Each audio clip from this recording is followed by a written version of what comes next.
Hi fellow heathens, this is Liz again. Thank you and welcome back to my channel.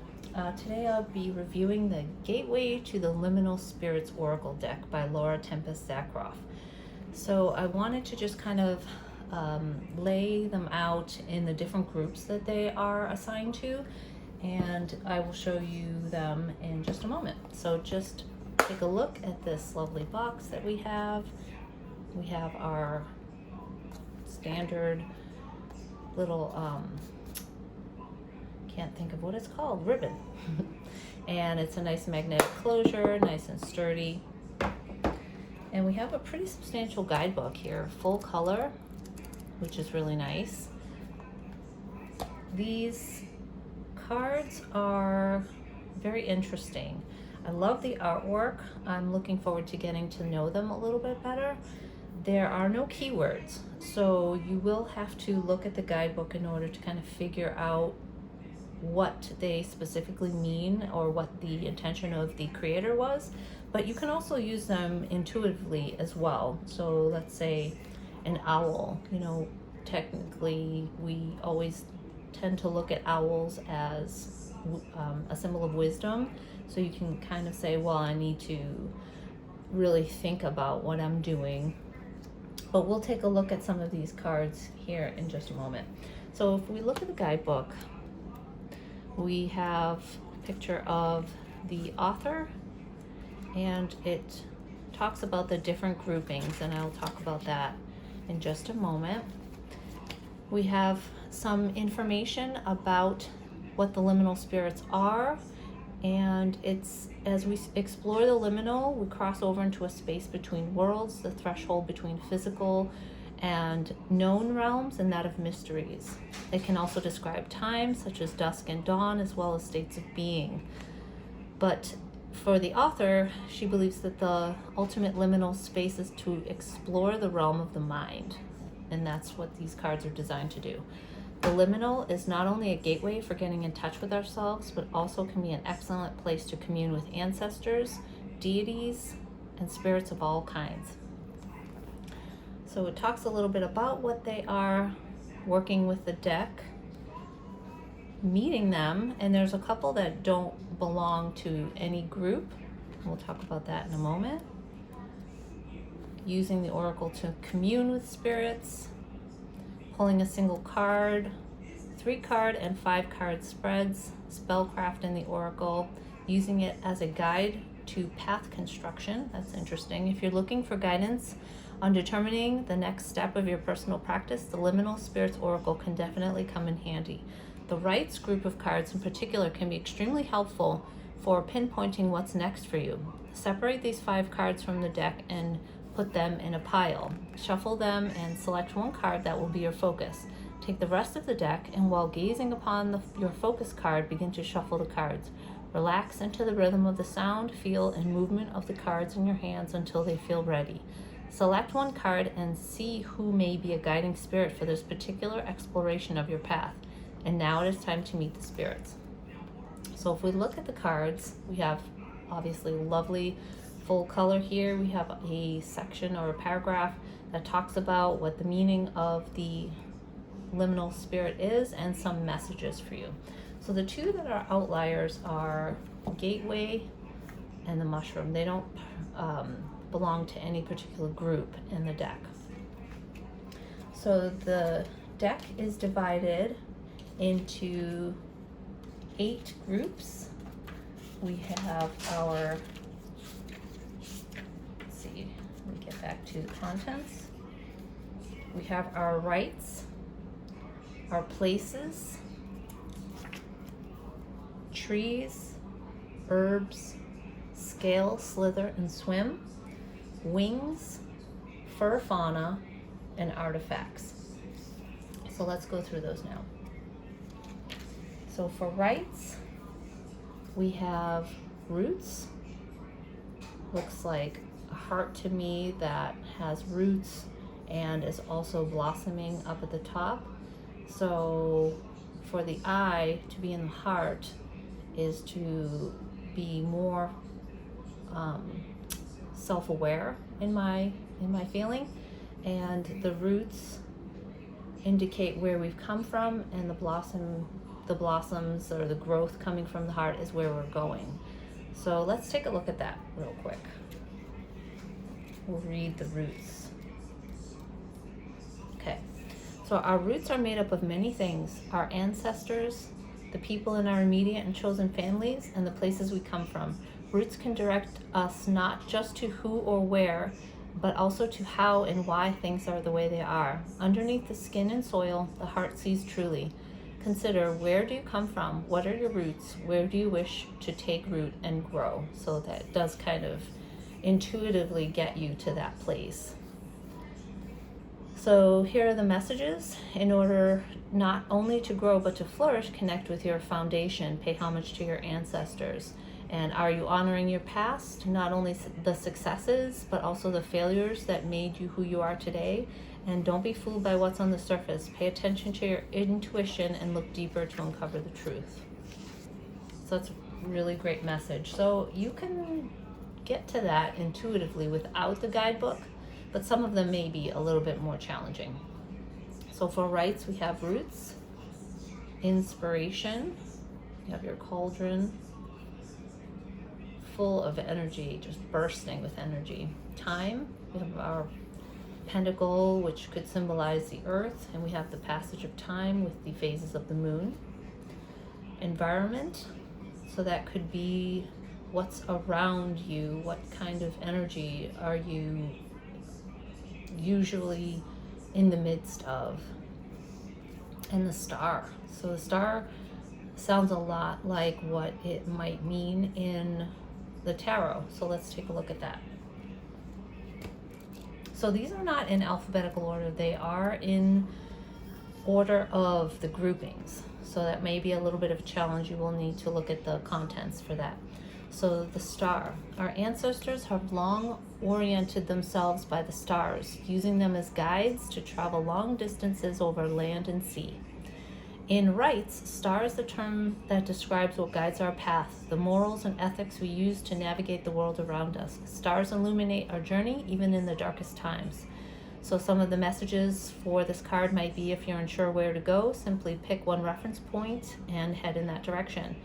And they don't just reside in the sky above, they're all around us. And be mindful of false stars. Fear, hatred, insecurity, jealousy, and greed are trials we face on our human journey, but they should not be our guiding factors. That's interesting.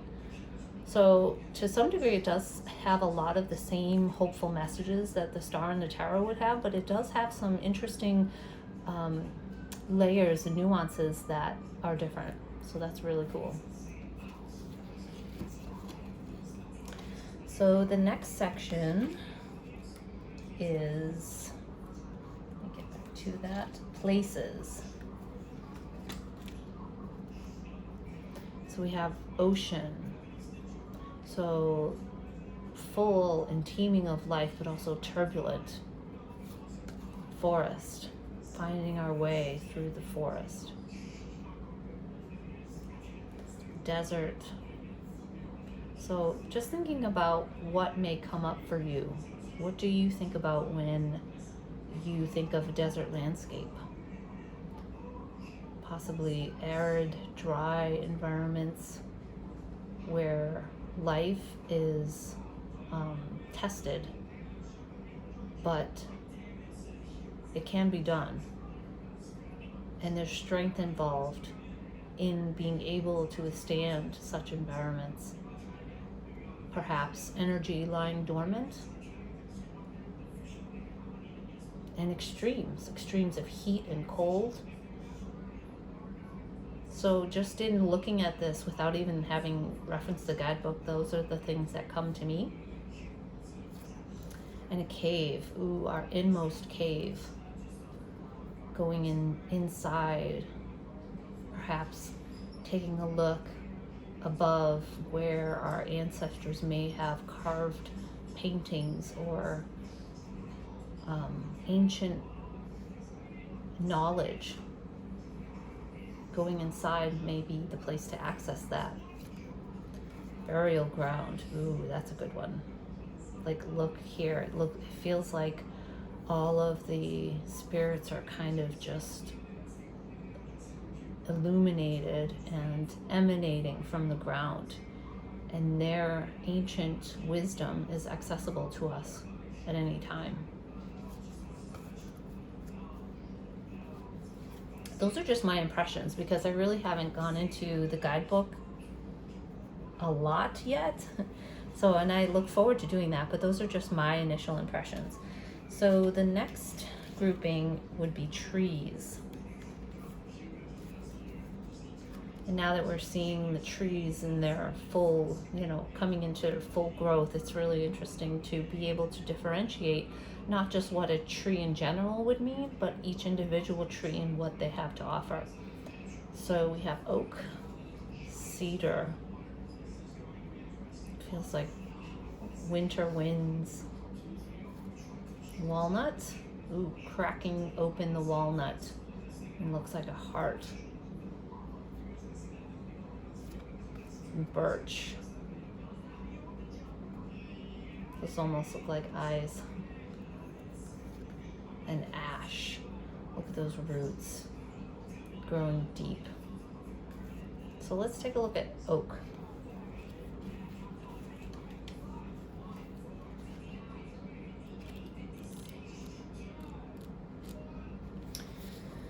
Oak. The mighty and tall oak emerges from a tiny acorn. The oak is seen as a symbol of strength, honor, knowledge, divination, and longevity, and is associated with many deities, including Zeus, Dagda, and Thor, to name just a few. So some of the messages from oak, if you were to draw this card, would be stand your ground and be proud, or don't overlook the little details because they seem unimportant or commonplace, and there's a doorway or an opportunity right in front of you that you haven't discovered yet. Cool. So the next section of cards is herbs. Now this is interesting because I'm not that familiar with many of these, and there's one that I do know about, and I'll tell you where I saw that in a movie. Rue Mugwort. That sounds like a Harry Potter herb in spells. Belladonna, probably similar. Mandrake.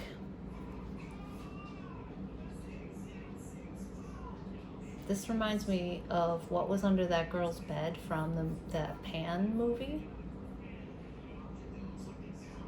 It was like supposed to heal her mother's sickness. And monkshood. So let's take a look at Mandrake and see what that's all about. Mandrake is another herb that has a long history with witchcraft and a great deal of lore linking it to fertility, sexual vigor, prosperity, and longevity. One common mandrake myth is that the herb emits deadly screams when pulled from the ground, killing anyone within earshot. As mandrake is difficult and temperamental plant to grow, the story may have been spread by magical practitioners to discourage other people from over-harvesting the herb to obtain its powers. The most curious thing about mandrake is that its thick taproot has a tendency with a little imagination to resemble a homunculus or a miniature human being. This familiarity has earned mandrake a special place in witches' hearts as a multitude of applications in sympathetic magic. So some of the messages is love is in the air and you should take in the aroma for yourself. Someone is trying to spread stories or rumors about you to scare you off and prevent you from achieving your goal. And there's no easy or fast road to big rewards that are truly worthwhile. Wow, those are three really different interpretations. So love is in the air, allow your heart to be open. Someone is spreading rumors about you, and basically don't take shortcuts and don't be lazy. Interesting. I guess it would really depend on what the question is and what your, which one resonates with you depending on your question. So the next section would be scale, slither, and swim. So we have snake. Look at that. Look, it's like curling itself upon the egg. toad with all these little tadpoles here. Mama toad. Salamander. And you see a lot of salamanders in the Rider-Waite, especially in the quartz of the wand suit. And depending on how close the nose is to the tail, I have learned that means completion. So the further away the nose is from the tail, like in the page, indicates there's much more work to do. And then when the salamander is in a complete circle in the king, that everything has come full circle and he's achieved his successes. Fish, look at that. And snail. Next section is, we're going to go a little bit quicker now, wings. So we have owl, corvid. Look at those eyes hanging on to something that has just been killed. Peacock, beautiful. Demonstration of beauty, majesty. Moth, traditionally symbolizes or is a symbol in many a death card and many a tarot deck that I have seen. And honeybee. Think about all the hard work it takes for the hive to, create such an abundant source of energy, not just for themselves, for everyone else. And the next group is fur fauna. This one has a card I'm not too fond of. We have the fox. Thinking outside the box, tricky, devious, and yet effective. This one, deer. Look at that. I'm not sure how I feel about that. I feel like this is, made to look more human-like than I would ever care to see. But it's still a beautiful card. Cat. Look at that heart. I had 2 cats. I have 1 now. Love cats. And hair. How beautiful is that? Goat.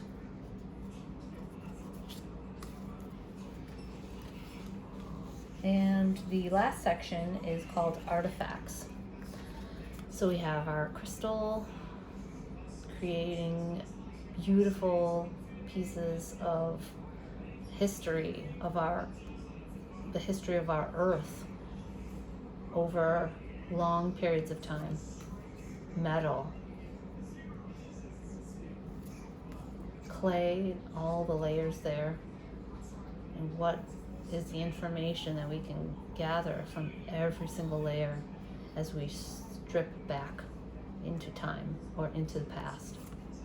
And fiber, wheat, and straw, and bone.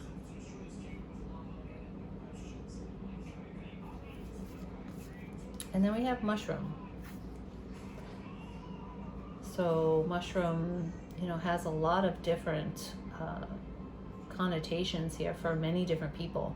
It can be danger, it could be poison, it could be nourishment. So lots of different things that you could pull however you see it.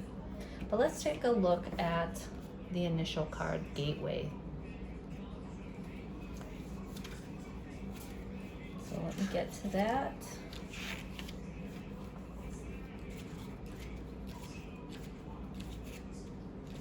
Okay, gateway. We begin all journeys by crossing through a gateway or threshold and setting our feet upon a path. The gateway at the crossroads, where 2 or more roads meet, is a place of choice and possibility. You could meet almost anyone or anything there if you know how to look for them. The amazing thing about crossroads is that while they have long been held to be places of magic, they seem ordinary to most people. It requires seeing with more than just our eyes to fully experience and encounter those who may gather there. Crossroads may seem like simple intersections, but they are often labyrinthine in nature, confusing, full of twists and turns, and not always with more than one way out. So some of the messages from the gateway would be, sometimes we must lose our way in order to truly orient ourselves. Kind of sounds like Gandalf to me. Not all those who wander are lost. Often we let the idea of what we want to see override what we need to see. Is that not true? The gateway may have a keeper. Sometimes this is fear within ourselves holding us back, which we need to banish in order to pass through. Lots of great things in here. Lots of great connections to make with these cards. So let's put them together, and I haven't shown you the backs yet, so let's take a look at that.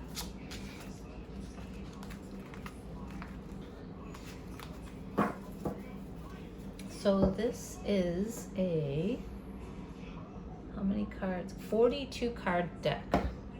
So here are the backs. And this is from the Devas of Creation.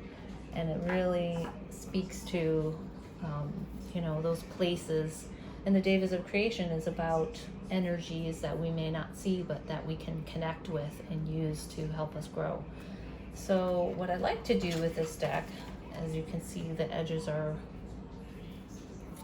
white, is the same thing I did with my Devas of Creation deck.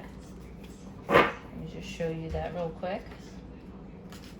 I edged it in different colors to go with the colors on the card, because I was afraid that the color would bleed onto the front if I chose just one. And I really think it came out really nicely. So I may do the very same thing with this deck, seeing as how the colors are pretty similar. So let's give it a shuffle. So I tend not to like huge decks. It's kind of a handful to do it this way, end to end. So overhand long ways might be a better idea. I'll riffle shuffle it in just a second. Okay, so let's take a look at the riffle. Now again, this is quite a handful. But it riffle shuffles really nicely. Let's do it one more time. And let's pull one card. And if it isn't something that we've talked about already, what liminal spirit do we need to connect with today? Desert. All right, so this is cool because we talked about what desert means to me, or what it could possibly mean. Let's see what the book says. All right, so going back to the contents, again, it's kind of annoying when it's not in alphabetical order that I have to find the section that it's in. So it's 47 and then find it. Okay. So the desert is a place of extremes, extreme heat during the day and bone-chilling cold at night. A quick glance might make you think the desert is desolate, but it teems with life that's often just out of sight. It isn't forgiving. It takes great fortitude to survive in the desert. The desert reminds us to conserve our resources. Otherwise, we may put ourselves in danger. I feel like I said a lot of that. The silent saguaro cacti are the sentinels of the desert. Some say they embody the spirits of ancestors and guardians. Make a connection with one of your own ancestors or the mighty dead to receive wisdom before you go to sleep tonight. A situation may seem too hot to handle right now, but things will eventually cool down. Try not to waste your time fighting or worrying about it. Proceed with caution. This is not the time to take rash actions or make hasty judgments. So there's a lot that you could pull from, and I'm glad that I pulled this because I keep thinking back to my husband and I went to Sedona, Arizona for our 15th wedding anniversary, and it was such a beautiful place, but it also had so much life and so much there to see beside the arid land. So I'm really happy that I pulled this card today, and it does tell me that, you know,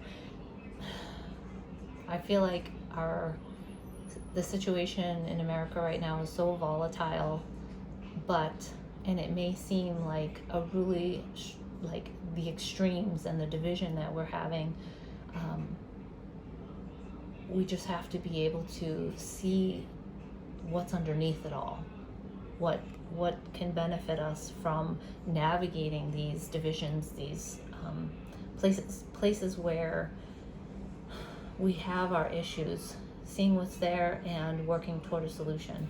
So I'm really happy about that. So thank you for joining me today for this review of the Liminal Spirits Oracle, and I look forward to seeing you back on the channel. If you have this deck, or if you plan on buying it or have any thoughts on it, let me know in the comments below. Take care and have a great day.